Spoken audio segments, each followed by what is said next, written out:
Donc, argument d'un nombre complexe θ. Donc, règle, soit z appartenant à C, donc C c'est l'ensemble des nombres complexes. Donc z s'écrit donc de la forme A plus IB, avec A et B deux réels qui appartiennent à R, l'ensemble des réels. L'argument de z est noté généralement θ, qui se note également arg de z, et vérifie la relation cos θ égale a, la partie qu'on appelle la partie réelle du nombre complexe, divisé par module de z, donc c'est le module de z, et sin θ est égal à b, la partie imaginaire, c'est-à-dire le nombre réel qui multiplie le nombre i dans la forme, ça s'appelle la forme algébrique, et donc sin de θ est égal à b sur module de z. Et ayant cos θ et sin θ, on peut déterminer en connaissant la trigonométrie la valeur de θ. Donc, premier exemple, on va déterminer donc un argument de différents nombres complexes z1, z2, z3, z4, z5. Donc, on va déjà regarder avec z1. Donc, la première chose à faire, c'est déterminer son module. Donc, on va faire module de z1 égale.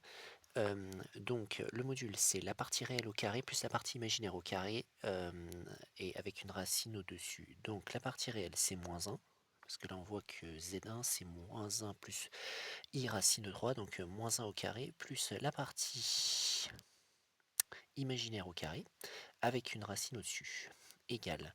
Donc, moins 1 au carré, ça fait 1, racine de 3 au carré, ça fait 3, 1 plus 3, ça fait 4. On se retrouve avec racine de 4. Et racine de 4 égale 2. Voilà. Donc ça, c'est la première étape. Maintenant, si on appelle θ, on va appeler θ1 par exemple l'argument de z1.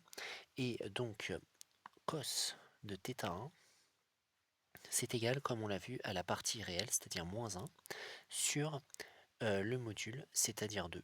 Donc, cos de θ1 va être égal à moins 1,5. Sin de θ1 va être égal à la partie imaginaire, c'est-à-dire racine de 3, divisé par le module, c'est-à-dire 2. Voilà. Grâce à ça, on va pouvoir déterminer θ si on connaît bien les règles de trigonométrie, c'est-à-dire le cercle trigonométrique. Il faut trouver un angle dont le cosinus est égal à moins 1,5 et le sinus est égal à racine de 3 sur 1. Racine de 3 sur 2.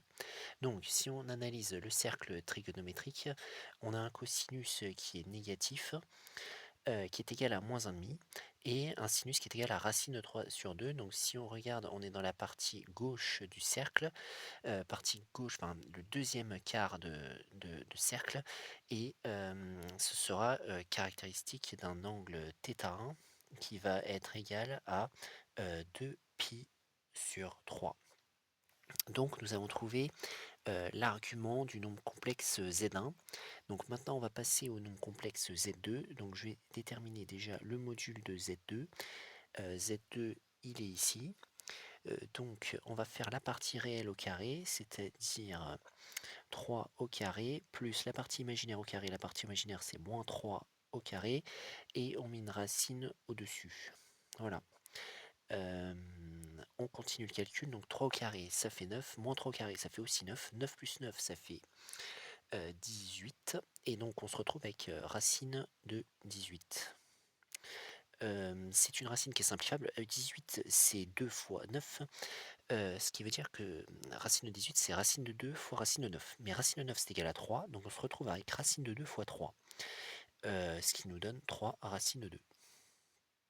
Voilà. Maintenant on va déterminer cos de θ2, qui est l'argument, enfin cosinus de l'argument de z2. Donc pour cela, on prend la partie réelle de z2. La partie réelle, c'est le nombre qui multiplie par i dans la forme algébrique, donc c'est-à-dire 3, qu'on a déjà pris tout à l'heure. Donc ça va donner 3 sur 3 racines de 2. Ça, c'est quelque chose qui peut se simplifier par 3. Ça peut se simplifier par 3 en haut et en bas, et on trouve 1 sur racine de 2. Si on le remet bien comme on a l'habitude de le voir, c'est-à-dire sans racine au dénominateur, on multiplie par racine de 2 en haut et en bas. En bas, ça va donner 2. et en haut ça va donner racine de 2. Donc du coup, cos de θ 2 est égal à racine de 2 sur 2. On va voir sin de θ 2, à combien il est égal. Donc on prend la partie imaginaire de Z2, c'est-à-dire moins 3. On va se retrouver avec moins 3 sur 3 racine de 2, toujours parce que je divise par le module que je viens de calculer ici. On simplifie également par 3, on se retrouve avec moins 1 sur racine de 2. On n'aime pas les racines au dénominateur, donc on multiplie par racine de 2 en haut et en bas, et on se retrouve avec racine de 2 sur 2. On a donc un angle dont le cosinus est égal à racine de 2 sur 2 et le sinus est égal à moins racine de 2 sur 2. Donc si on connaît bien la trigonométrie, le cercle trigonométrique, ici, on doit regarder dans le quatrième quart du cercle, c'est-à-dire pour un angle qui sera compris par exemple entre 0 et moins pi sur 2. Et tout ce qui est avec racine de 2 sur 2 hein, dans la trigonométrie, c'est relié à des angles de la forme pi sur 4. Dans cette situation, on sera avec moins pi sur 4. Donc θ2, l'argument, va être égal à moins pi sur 4 pour le nombre complexe Z2. Maintenant, on va passer à... Donc on va déterminer le module de Z3 qui va être utile pour déterminer l'argument de Z3. Donc Z3, où est-ce qu'il est? Il est ici. Alors ici, bon, on est sous forme algébrique. La forme, enfin je veux dire, la partie réelle, c'est racine de 6 sur 2, si on sépare cela en deux. Et la partie imaginaire, c'est moins racine de 2 sur 2. Donc, pour faire le module, on va faire donc la partie réelle au carré. Ça va donner racine de 6 sur 2 entre parenthèses au carré, plus, alors la partie imaginaire ici, il ne faut pas oublier le moins, mais de toute façon, bon, c'est pas très grave puisque c'est au carré, donc ça va donner moins racine de 2 sur 2 entre parenthèses au carré, mais attention de bien identifier la partie réelle et la partie imaginaire. Donc ça va nous donner, si on applique le carré, racine de, donc alors ici, ça va donner 6 sur 4, 6 sur 4, plus, donc là le carré s'applique en haut et en bas, ça va donner 2 sur 4. 2 sur 4. Ça va donner 8 sur 4 sous la racine. 8 sur 4, on sait bien que c'est égal à 2. Donc de haut, ça va donner racine de 2. Voilà. Alors maintenant, on va déterminer cos de θ3 en faisant sa partie imaginaire, sa partie réelle plutôt, divisée par son module, ce qui va nous donner racine de 6 sur 2, ça c'est sa partie réelle, et tout ça divisé par le module, c'est-à-dire racine de 2. Donc là on arrive à une fraction à plusieurs étages, on applique la règle qui dit que diviser c'est multiplié par l'inverse, donc on va se retrouver avec racine de 6 sur 2 racine de 2, qui va être égal à donc racine de 6 c'est racine de 3 fois racine de 2. On va simplifier racine de 2 en haut et en bas, et on va se retrouver qu'avec racine de 3 sur 2.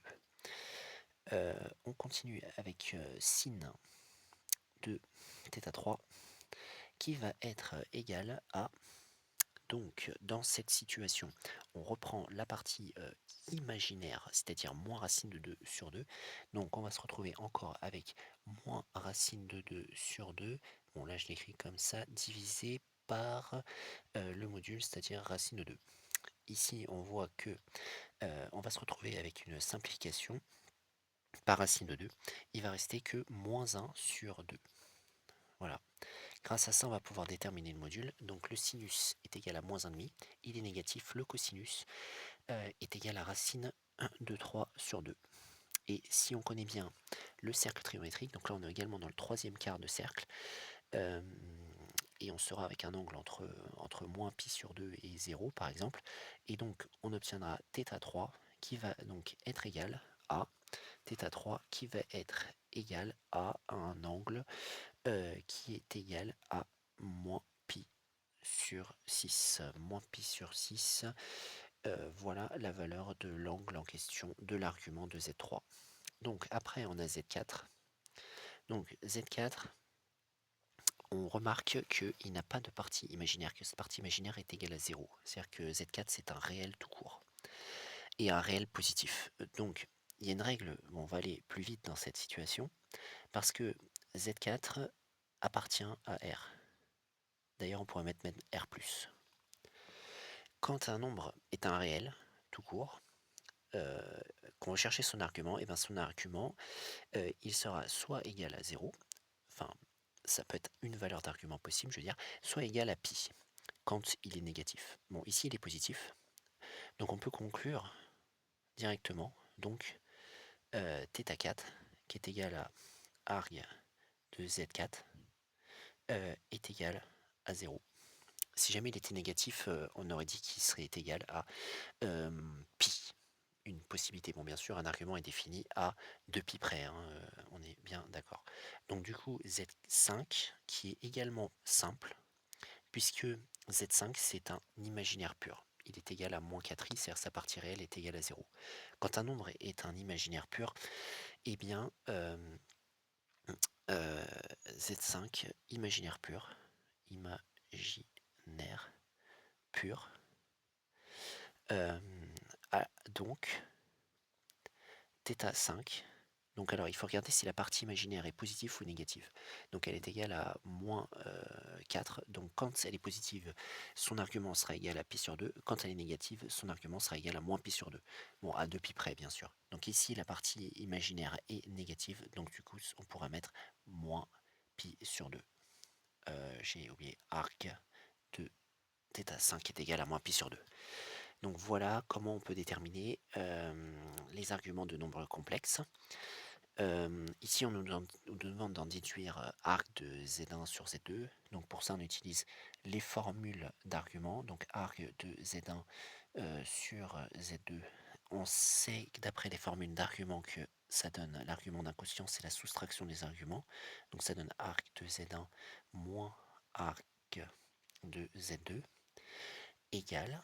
Donc on fait la soustraction de l'argument du nombre qui est en haut par l'argument du nombre qui est en bas.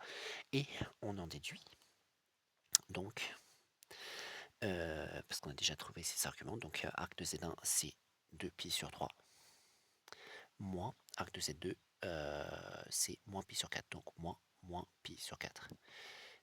Ça va donc être égal, donc là on va être obligé de mettre sur 12, donc on va multiplier par 4 en haut et en bas, ça va donner 8pi sur 12, plus, parce que 2 moins qui sont en compte ça fait plus, on multiplie par 3 en haut et en bas, 3pi sur 12. Égale, donc 8pi sur 12 plus 3pi sur 12, ça fait 11pi sur 12. Voilà, on a trouvé l'argument de Z1 sur Z2.